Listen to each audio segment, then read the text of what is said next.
bad way when it comes to their clients they're working with is for them not to get results. A roster of stuck clients will drain a coach so quick, and then right around the corner, the imposter syndrome is waiting to jump out from behind the dumpster and mug you and say stuff like, "Oh, you were never going to be any good at this anyway.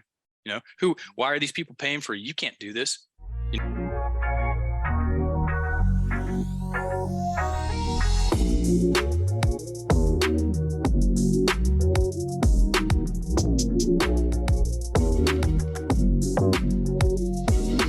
Let's impact some good today. I think we're gonna do a great job. What's going on, guys? Welcome to the Modern Man Podcast, where we connect men in pursuit of their potential. Join us as we embrace discomfort, cultivate community, and put wind in each other's sails. Now, if you're ready to take your personal and professional growth to the next level, be sure to like, share, and subscribe to the podcast. And also don't forget to check out the Noble Knights Mastermind group, where you will find the support, accountability, and mentorship you need to achieve your goals. Join us and become a part of a community of like-minded men on a mission to improve themselves and elevate their capacity for life. I'm excited to get some wind in our sails from our guest, TEDx speaker, co-founder, and head coach of Enlifted, Mark England, joining us out of Virginia. Mark, thank you for being on, man. Ted, thank you for having me on. It's a pleasure. It's a pleasure. And I always make sure to give an opportunity for the guest in the audience to get acquainted without my interruptions or without me messing anything up. So I want to give you the floor really quick here at the beginning of the episode for you to address the audience yourself and say in your own words who you are, what you do, and we can kind of jump into the conversation today. But I always find some interesting tidbits when the guest has the ability to take the floor. So please, it's yours, Mark. Yeah. So before I got into the language game, personal development, professional development, I was an elementary school sports teacher. Mm-hmm. Got a degree in education, and I used to teach little kids how to throw frisbee and play dodgeball and take them swimming and all the fun stuff. And so I come from an education background, and sometimes I call myself a teacher. Before being a coach, I'm a teacher.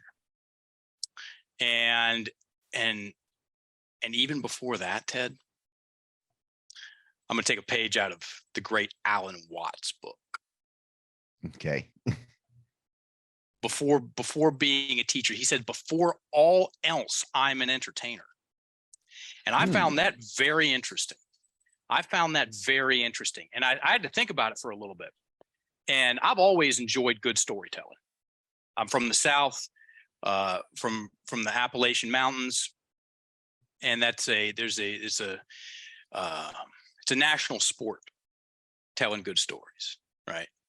Mm-hmm. And when it comes to getting your point across, everybody, when it comes to having good conversations, when it comes to having people want to and enjoy talking with you, listening to you, and being a good listener yourself, because most of the time it's almost exclusive.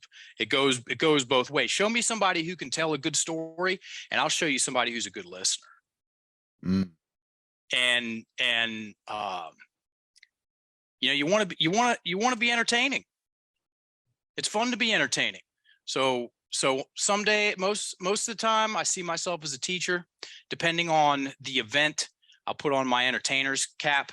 And yes, that's true. Yes, factually, I am one of the co-founders, and I'm the head coach of Enlifted.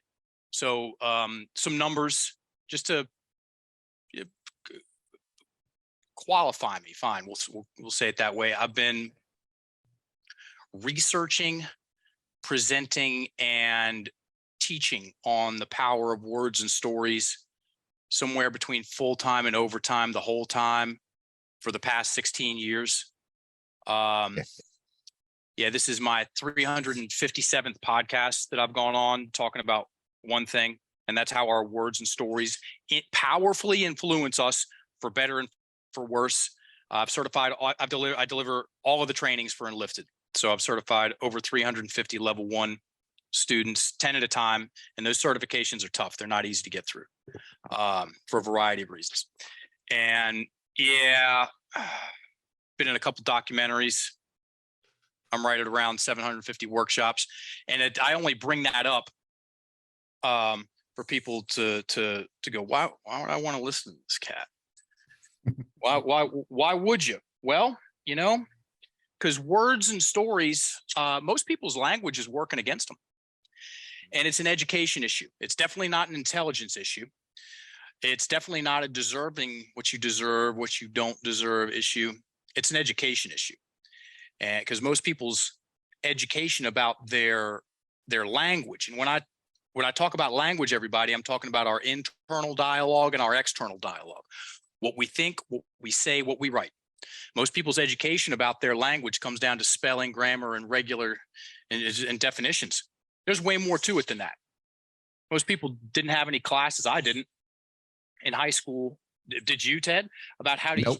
use your words to stay focused on what's important and keep the drama down and breathe and unlock your breathing. You want to talk about being a modern man. You want to talk about being someone who's competent and confident in the workplace and socializing and asking girls out on dates and giving professional presentations and just name the thing that you want to be good at. Show me somebody who's breathing poorly in any of those environments, and I'm going to show you somebody who feels like an amateur and feels like an imposter. Take any of the same thing and add in good breathing practices, as in low and slow breathing, as in your breath is in your abdomen, parasympathetic nervous system response, rest and digest, feed and breathe. Show me someone who breathes well while they're out on a date for the first time, and I'll show you somebody who's very likely going to get a second date. Show me somebody who's breathing well while they're in the middle of a sales call, and I'll show you someone who's likely going to make the sale. And just the list goes on. And I bring that up because we're known as the language people. That's fantastic. It's great to be known for something. And we might as well be known as the language and the breathing people. And push comes to shove, gun to head, it's about the breath. So I go on podcasts, I give workshops, we certify coaches on how to help people use their words and to create better stories, which is their mindset, in order to stay focused, keep the drama down, and unlock their breath and feel like a man instead of an imposter, like a little kid. Little kids, that's how you grow up, and you feel like you're not good enough. Breathing in your chest, that sucks. Yeah, 100%. And a lot of the guys that are listening right now probably resonate with this, because we've talked about imposter syndrome. We've talked about crafting a new identity, how the old us needs to die for the new us to live. And our words, our stories, how we talk to ourselves and present ourselves are all big. They're big factors of that. But really quick, you mentioned the breath. What makes the breath so important, and what does it do to when we actually get to the point of words? Because imagine all our words are great, our inner speak is great, but if our breath isn't there, something might be missing. So what makes the breath so important? It is a characteristic of the victim mentality, depending on where you're breathing. And it's also a characteristic of the architect mentality or the hero's mentality or the modern man mentality, whatever you want to describe the mindset, the story of someone becoming powerful. So the definition of the victim mentality, most people have never heard it, much less writing it down. And I highly invite everyone listening to this, if you got a pen and piece of paper, grab it. And so here are the numbers: 30, 50, 80. We remember 30% of what we hear, 50% of what we write, 80% of what we teach. This is so important. And in my personal and professional opinion, it's somewhere between very hard and impossible to have a holistic, contextual conversation about mindset without the definition of the victim mentality, because that's the thing that people are coming up against. And it is without the proper education of what it is and how to dismantle it, it is a profoundly dangerous enemy. So I'll do this twice. I'm going to say the definition of the victim mentality slow. I invite you to write it down. Then I'm going to do it again faster with some polish, with some context. The victim mentality is an acquired personality trait where a person tends to regard himself or herself as the victim of the negative actions of others, even in the absence of clear evidence. The victim mentality depends on a habitual thought process and attributions. I took a pinch out of the middle. That's the verbatim definition. Most people have never heard it. Here it is again, faster with some shine. The victim mentality is an acquired personality trait where a person tends, it's a tendency, everybody. Sometimes it's up, sometimes it's down, where a person tends to regard himself or herself as the victim of the negative actions of others, even in the absence of clear evidence. The victim mentality depends, underline that word, on a habitual, circle that word, thought process and attributions. That second sentence is right between the eyes, right where it belongs. The victim mentality depends, as in it has to have a habitual, which accurately implies duration. This thing doesn't get scripted overnight, and addiction. That the victim mentality is the most pervasive addiction on the planet. Yeah. And attributions. What's an attribution? It's a characteristic. And the main characteristic that we focus on, primarily it's the words, how the words are put together, how the words create the stories. It's the breathing. Because when your breath is, if you're telling yourself a story, everybody, like, let's just say, use some words here. She ruined my life. She ruined my life. Look at that. 2 + 2 = 4 for me, for everybody. She ruined my life. That's going to create, I don't care how sick of it, I don't care how tired you are of feeling like a victim, you use those words, you're getting a victim villain mental imagery. She's in there, she's roasting your ass, you're on the receiving end of it. You just got to take it again, even though you haven't seen her in a couple of years or whatever, right? Because you got the story going. It's the same story that you haven't, I say probably consciously, you probably haven't written that story down and gotten a second and a third draft. More on that later. And so what that does, or this woman came in, this was, I don't know, 10 years ago. I've been coaching 16 years full time. I've heard a lot of stories. This woman comes in and she sits down and she starts talking about how evil her husband is. And just the whole thing, and they've been divorced for 4 years and just all that stuff. And she had all the proof, all the evidence. That last half, that last part of the first sentence of the victim mentality, even in the absence of clear evidence, people will create evidence if they need to in order to sustain the victim mentality. It's the thief in the night, folks. And the sentence, as she kept talking, we had her write down some of the most intense stories that she had, and there was one sentence that held it all together. Here it is. He made me think we needed to get married. He made me think we needed to get married. And because he made her think they needed to get married, she was absolved from all the drama. She was the innocent victim in the whole thing, and he was the exclusive villain, because that's what the victim mentality does. It creates the halo and horns effect, right? Yeah. I'm the innocent one over here, and there's the person responsible for all the drama and problems. And it takes this work, there's no free lunch in this work, folks. Sometimes that pen feels like it weighs 500 pounds. And in order to get, and so what did I do? I handed her a pen and a piece of paper and had her write that sentence down. He made me think we needed to get married. And I had her say it a couple of times, So she's staring at that sentence, that spell. The definition of a spell, Webster's, not mine, a word or a combination of words of great influence. That's what that is. That's what a spell is. Right? No magic potions, no puppy dog tails, and it's a combination of words that greatly influences us. That's what the definition is, and it goes both ways. They can be expansive spells, they can be constrictive spells. Okay, man, I'm making a lot of progress is a combination of words that will greatly influence someone. That's a spell. Or Nice. He made me think we needed to get married is a combination of words that greatly influenced her. She wrote it down, and I had her take out. So once she wrote it down, that brings up another important point.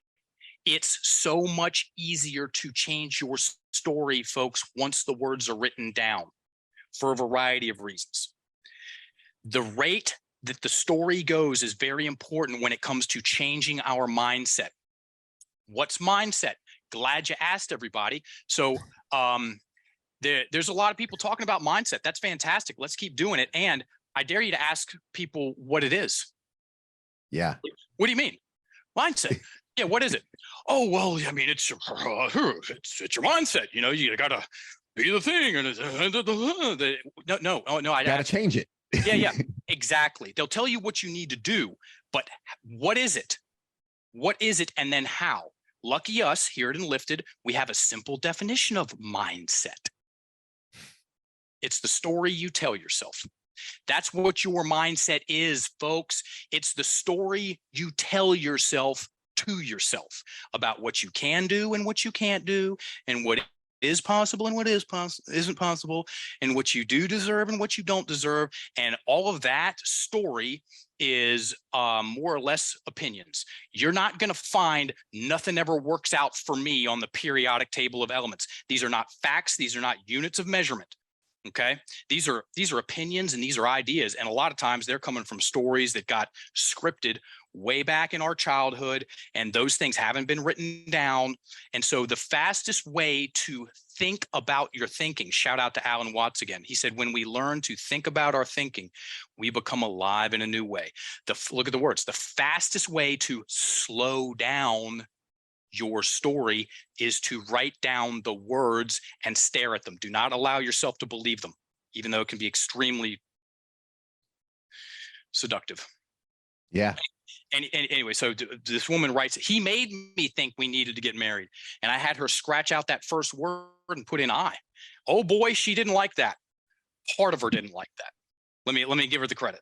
Part of her did not like that, Ted, at all, because that was the part of her that wanted to be, well, like I've already said, absolved from any responsibility in all that drama. And there was plenty of it.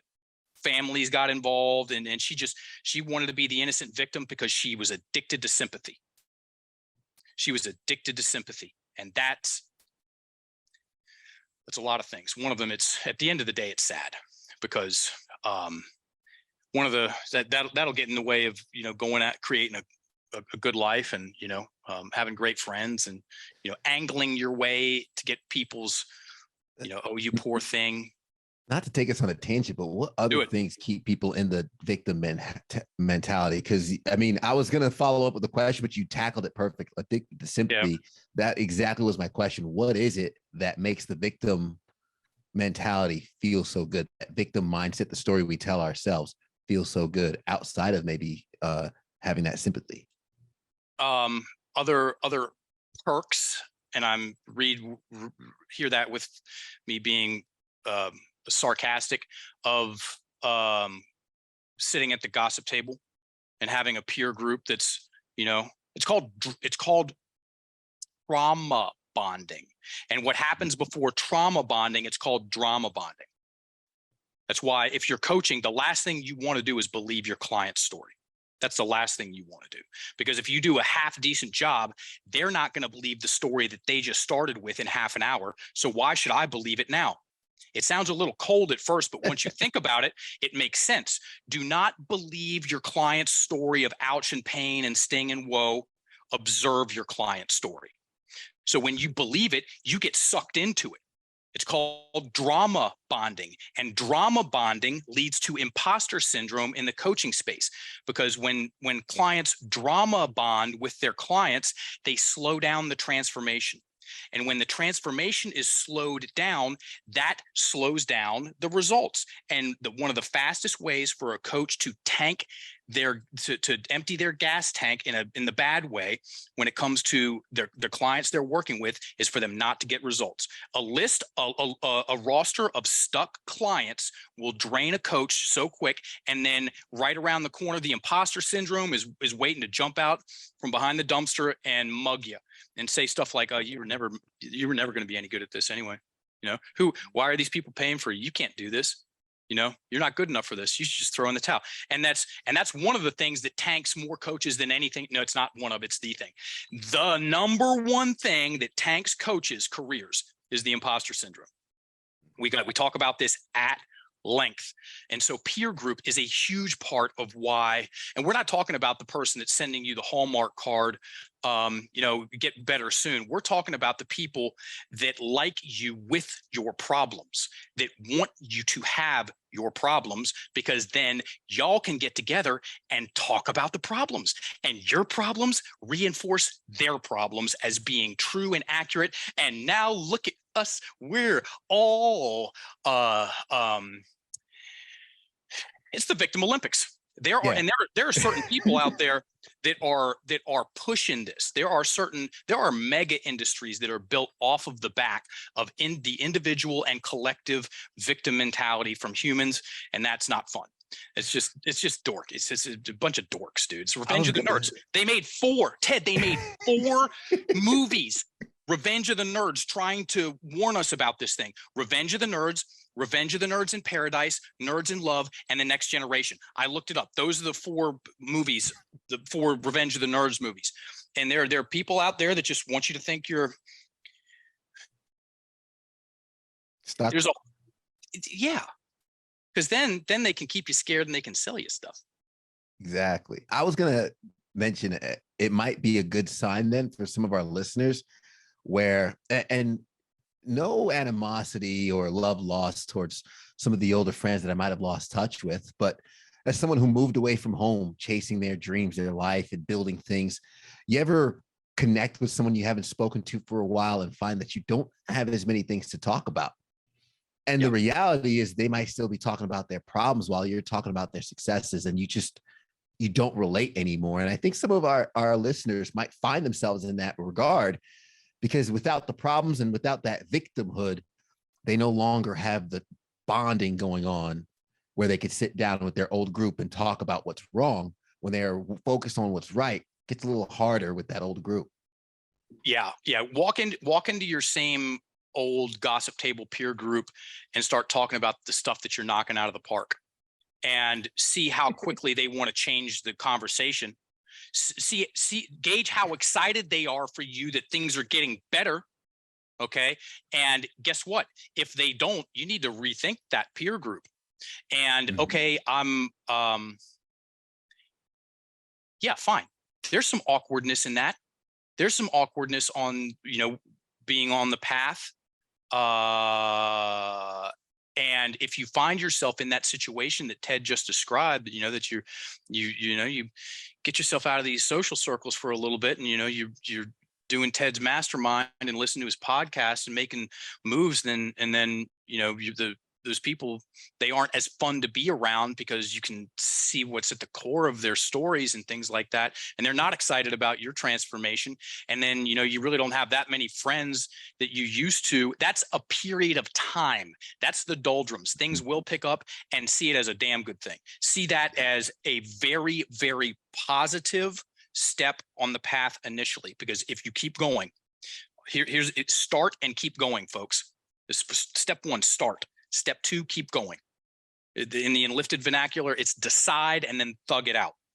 And yeah, there's going to be some awkwardness. There's going to be some loneliness. And if you keep going, you're going to surround yourself with different people, because it just naturally happens. It just naturally happens. And so when go ahead. I was going to reflect on that. I just had a conversation via text earlier today about that, and the patients dealing with the isolation, feeling lonely. That's why they say entrepreneurship, self-development, it's a lonely road at first, because the immediate surroundings aren't there yet. And the question posed to me was, well, how do you resolve that? And I just said one word. I said, endure. Just endure. Yes, he's 1000% correct. It's a gut check. What dummy said this thing was going to be easy from the start? You know, what person said, hell yeah, you're going to change your life and it's going to be rainbows and butterflies from the first page of the first self-development book you read? No, it's actually going to get worse, because you're going to realize you got some stuff to clean up. Mm-hmm. And then you go doing that, and your social network changes. And the if you keep going, you're going to get what you want. If you quit, you won't. So it's a big boy conversation. It's a big boy conversation. And when she took out, and a lot of that conversation comes down to arguably the thing that makes or breaks people on the path is the story they tell themselves while they're on the path, also known as their mindset. And if you put your words together in a certain way, you're going to make this shit way harder. You're going to make stuff way harder. Abracadabra, the ancients knew it. More on that in a second. And so when that woman took out he made me think, and then put in I made me think, she said it like a question. It's called up talk. It went up at the end because it was such a radical departure from this story that she was heavily emotionally and socially invested in as being the victim of the circumstance. I didn't have anything to do with that marriage. It was all him. Are you serious? Really? But you know what? Like I said, it has nothing to do with intelligence. Smart people, way smarter than me, use those same words, and they're going to convince themselves of that same reality. I made me think we needed to get married. And then it just sits, you can see it going in there, and the steam is starting to come out of her ears. And then finally she goes, watch this. So to answer part of it, remember what she said about the breath? This is what happened.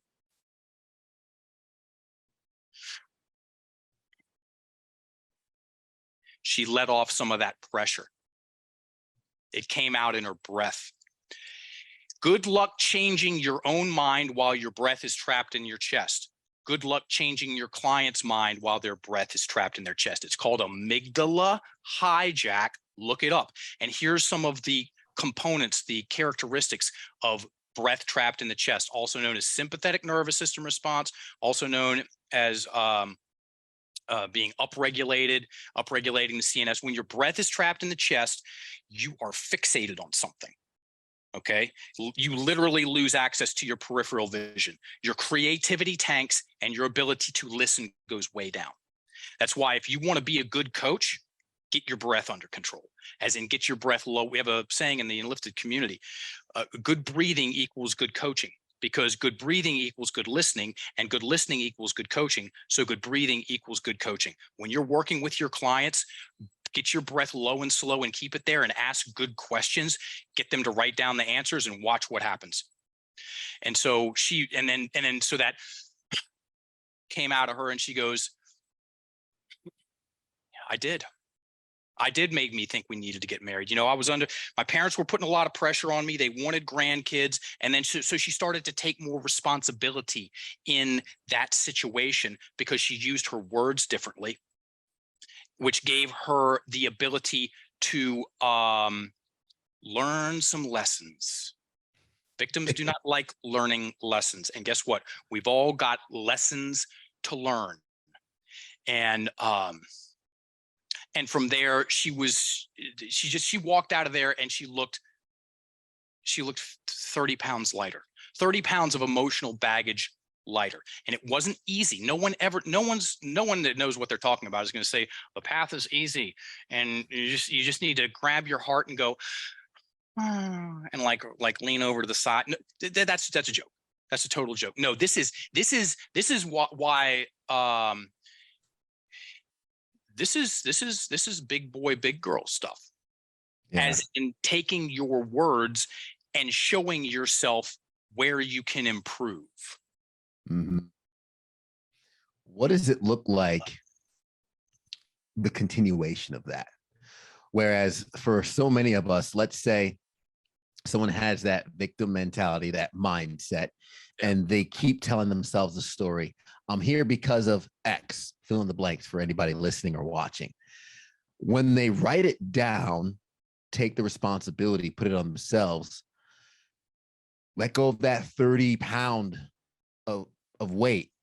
But what does tomorrow look like? What does the next day look like? What is the continuation of the molding of the words, that narrative, that story look like in its implementation on a day in, day out basis for someone who's looking to not just take on that responsibility, but maybe even just change the complete trajectory of their lives? Yeah, what that looks like. So there's two main points to that conversation from my perspective. From my perspective, is first things first, clean up the house. Clean up the house before you throw the party. Okay. What does that mean? This is where the pen feels super heavy again, is we need to clean out the closets, the stories of, the stories of ouch and pain and sting and woe, the travesties, the mishaps, the failures. Go get those stories and title them and write them out conversationally. Get the thing on paper. To keep things super simple, there's a huge difference, everybody, between stories kept in your head and stories written out. And I'm not talking about normal journaling. This is very not that. It'll make more sense in a second. So stories kept in the head. Stories kept in the head. Most people, which is where most people keep their stories of ouch and pain and sting and woe. People are tremendously underwritten, and I'm not talking about insurance. So a story kept in the head. Let's say it was the divorce.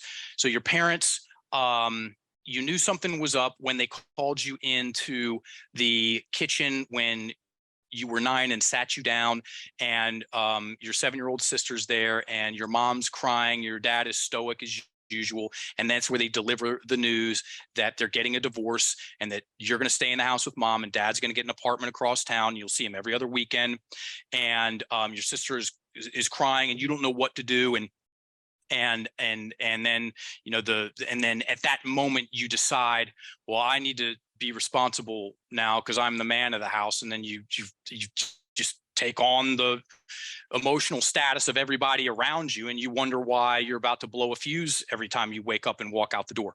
And so you go get those stories, the ones of magnitude, and you title them and write them out conversationally, as in what happened, full sentences, get it on paper, because then here's the difference.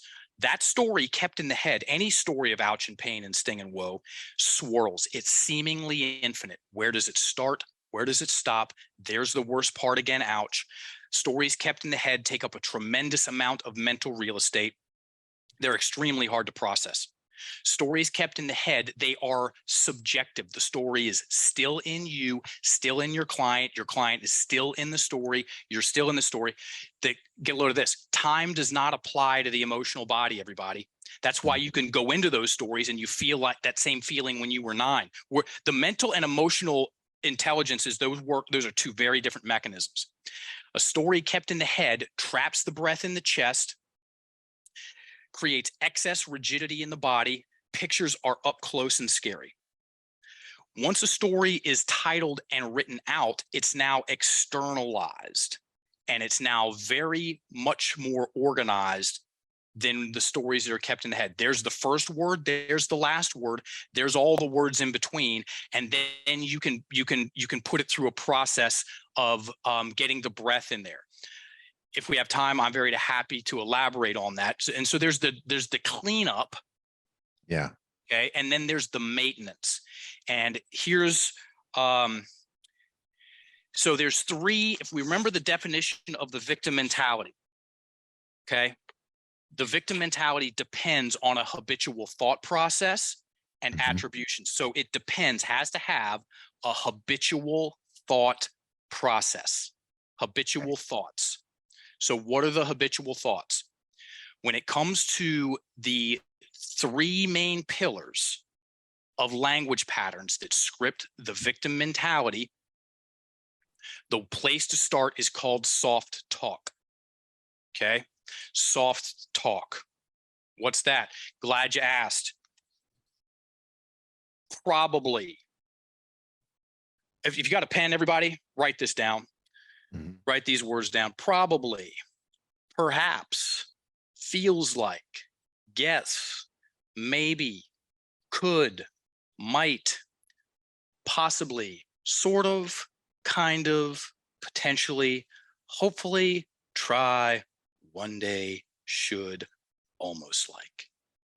Those words, I guarantee you they're in your language, and I guarantee you they're causing problems, as in they're creating excess indecision and anxiety.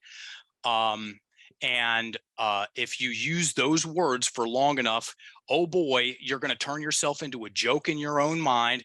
And if you don't know what I'm talking about, go out there and find an attractive female and say, do you think you might want to maybe one day go out on a date with me? Perhaps. Let me know how it goes. Your close rate is going to be a big fat goose egg. Okay.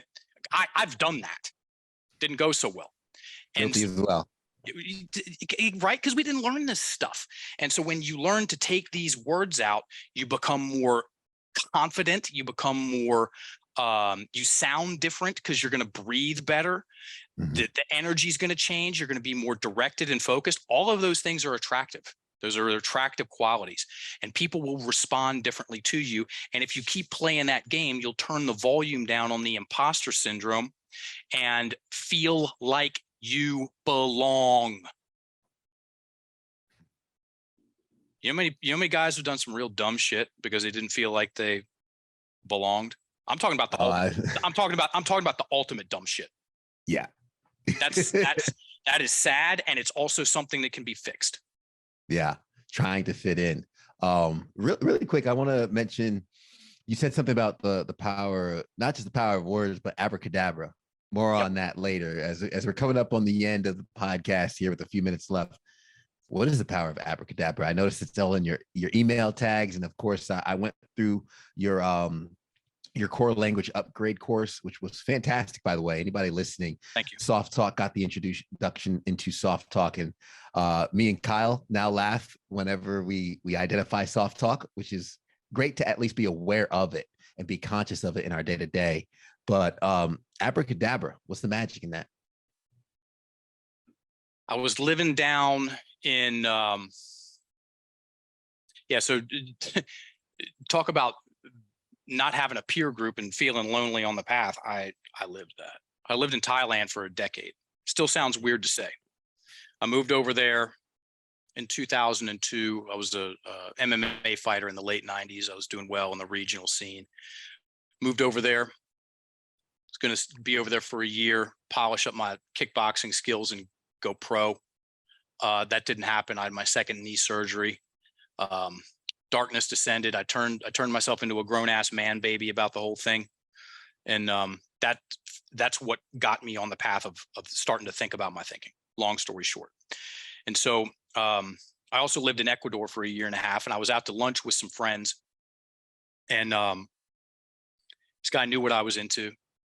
And he goes, "Hey, Mark, you know what abracadabra means?" I'm like, yeah, magic. And he goes, "No." He goes, "It's way cooler than that." And look this up, everybody. He goes, abracadabra is Aramaic, which is an ancient language. It's the language the original Old Testament was written in. It's a language that's still spoken in some parts of the Middle East today.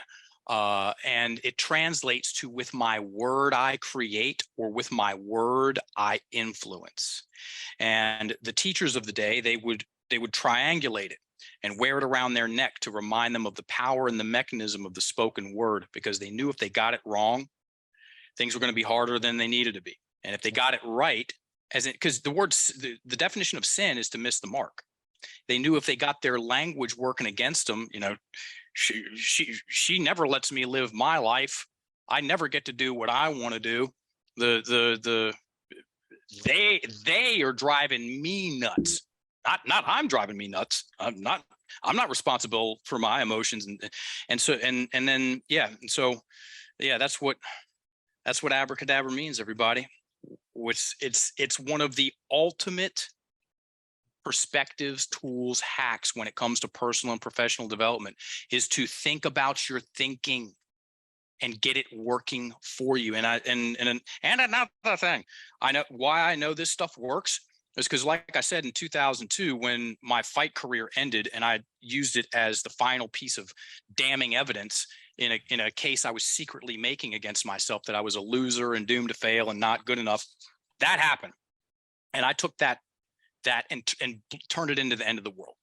Fast forward 2018, and I go to a jiu-jitsu school with a buddy of mine, and we go in, and it's the 10th Planet Jiu-Jitsu. If anybody knows what that is, it's a very interesting culture. They smoke a ton of weed and think of innovate new and different ways to twist people's body parts off.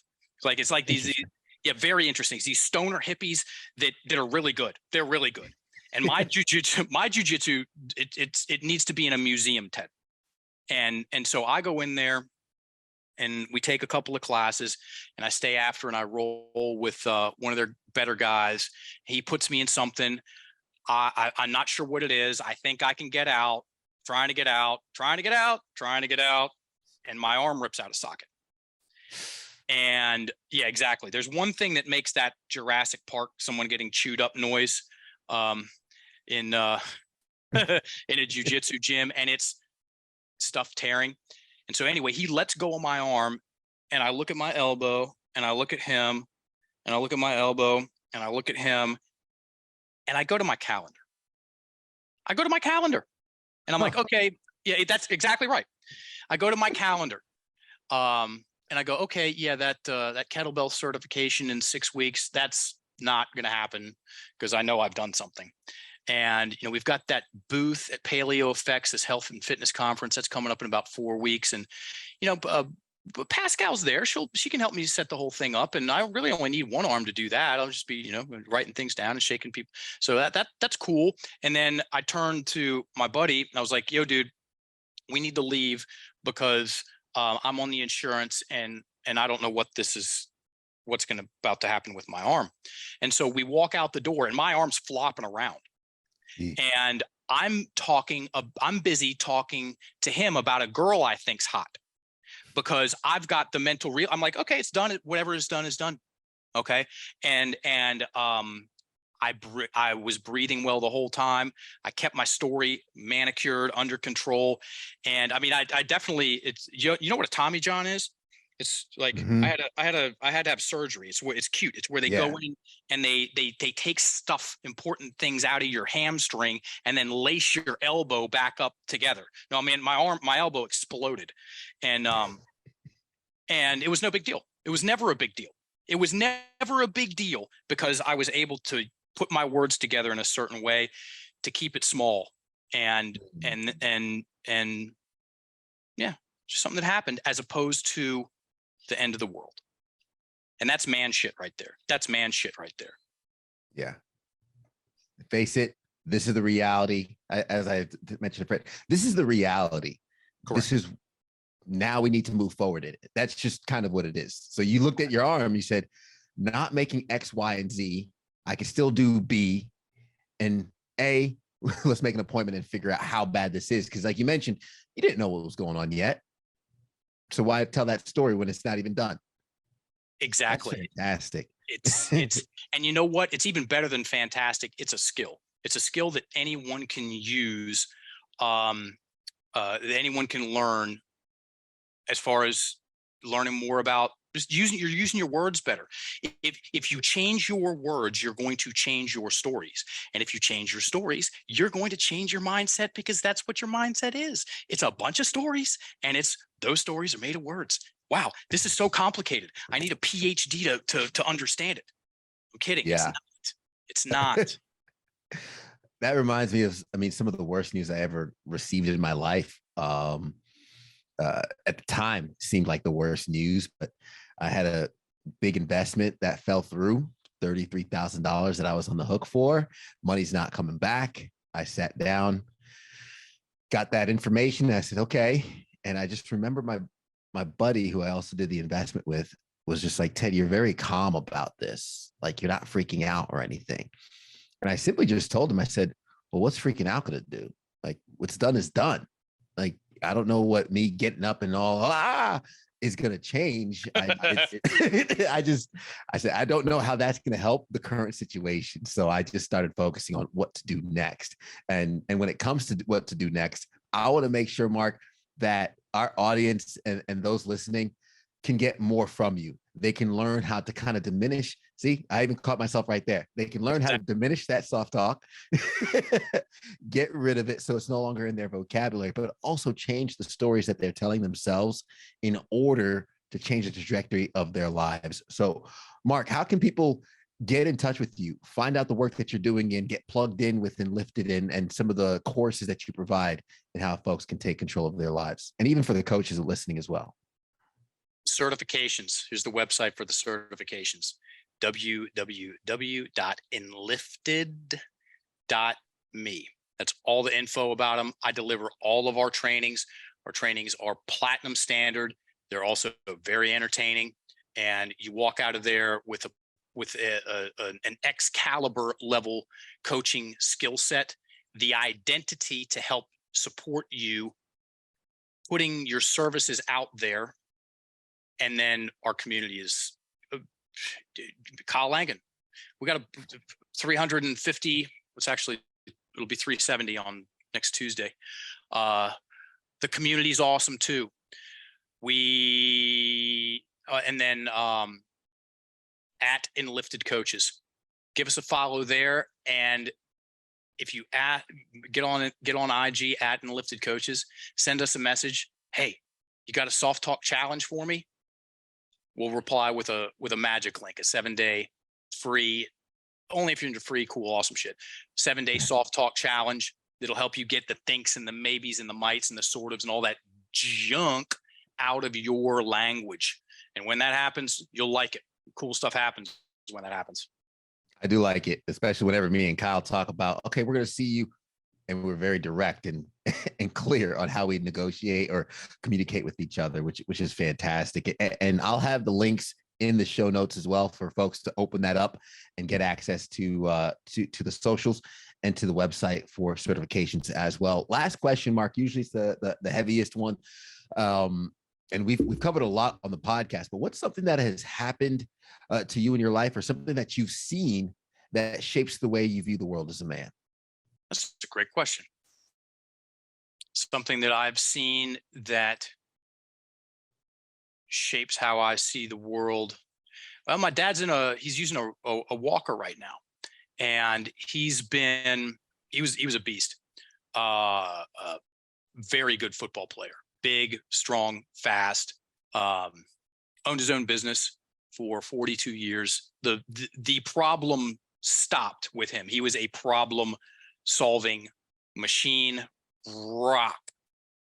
And he's been using his health is declining, and he was using his walker, and just got back from the doctor and got some bad news and more bad news and stuff like that. And he got out, and he's walking. He stops. He starts slouching down. I mean, this is the first thing that comes to my mind. Starts slouching down, and I'm like, I'm dad. And he snaps at me like that. Okay. And I flinch, and he goes, gotcha. and then, yeah, he's got his sense of humor. My business partner said, he goes, as conditions deteriorate, or if conditions deteriorate, my humor gets better. The use better words, unlock your breath. Your face is going to change. You're going to smile more when you're breathing better. You're going to be more funny. You're going to laugh more. Listen, planet Earth is not the place to be without a good smile and a good sense of humor. It's like people that say, oh, I don't like surprises. Well, then you pick the wrong place to come to, because Earth is just nothing but surprises. Surprise. You wake up every day, it's a surprise. It's like 200 surprises every single day. And then there's plenty of stuff to laugh at, including ourselves, and people like being around people like that. So whatever happens, look for the funny, because it's there.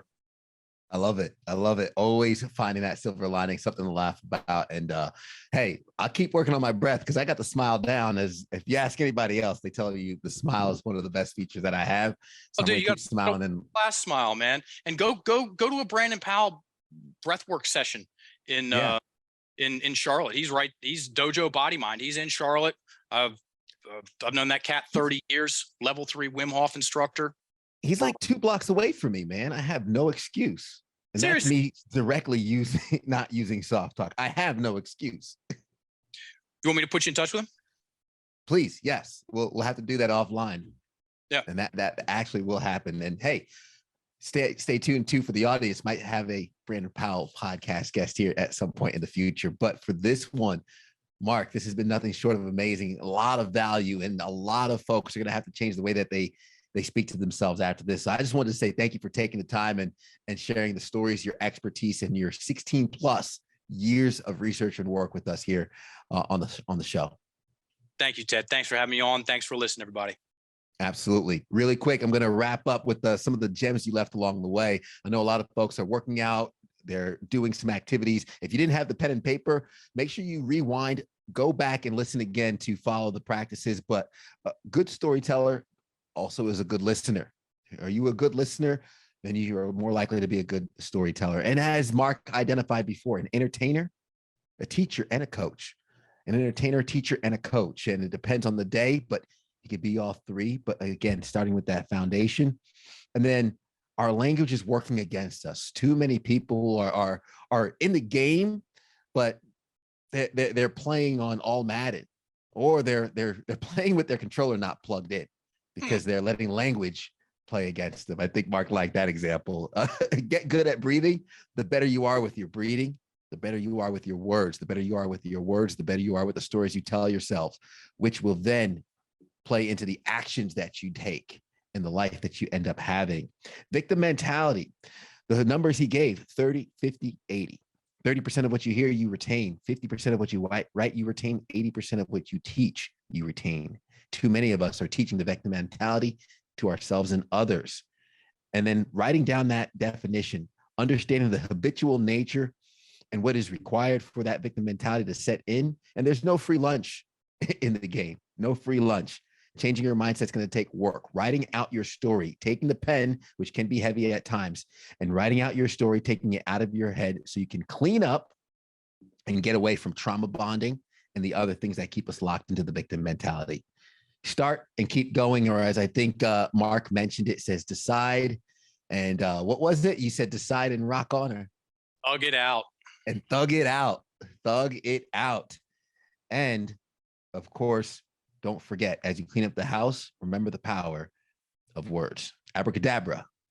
With your words, you create or you influence. Thanks again for making it to the end, guys. Hopefully you got value from this. I know you got value from this. So do us a favor, hit that like and subscribe button. Also share this with a friend that you know also will find this impactful and helpful. And be sure to leave us a rating so you can let us know how we're doing, because that's the only way we improve. As we always say at the end of the episode though, guys, everybody wants the sunshine, but they don't want the rain. But you can't get the pleasure without first the pain. Let's grow.